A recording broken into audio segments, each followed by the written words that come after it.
Problem solving tayo. So, sasagutan ko yung 4, then sagutan nyo yung 5. Okay?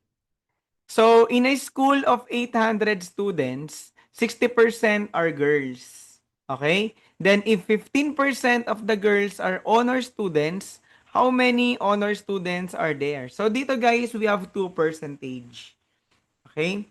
So, sabi dyan, out of 800, 60% daw doon ay girls. And then, 15% ng girls ay honor students. Ang tanong, how many honor students are there? So, ang gagawin mo, kunin muna natin yung number of girls. So, to do that, multiply lang Yun na lang natin ako. Useless naman na makinig ako. 800, 800 times 60%, Hindi pa man na-achieve ni paano? C9. 800 times 60%, ito yun, no? Ang 60% guys, this is 0.6. Okay, this is 0.6. Anyway, kung kaya nyo namang i-mental, ilan ba ang 60% ng 800? Yung iba mabibilis dito. Sige, yung mga nagme-mental, ilan ang 800 times 0.6? So, try nating isolve. 800 times 0.6, this is 0. 0, 8 times 6, 48. So, we have 1 decimal places. So, we have 480. Yan. So, meron tayong 480 number of girls.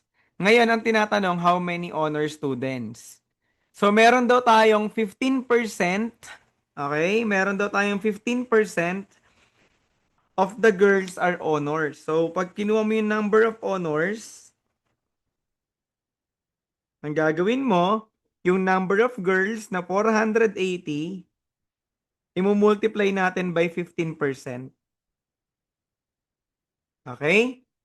So again, multiply natin yan. 480 times 0.15. So 5 times 0, 0. 8 times 5, 40. 5 times 4, 20 plus 4, 24. Okay? Then times 1. 0 times 1, 0. 8. Then 4 times 1, 4. Then plus. Plus natin.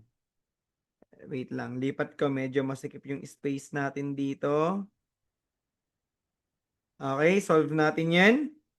So, plus natin 0, 0, 4 plus 8, 12. 1 plus 2 plus 4, this is 7. So, we have 2 decimal places. So, magiging 72.00, no? Mag-move tayo ng 2 decimals eh. So, ang sagot natin, letter C. 72. Okay? So, dalawang beses lang tayo nag-multiply dito. Kumbaga, percentage of percentage yung problem natin. Okay?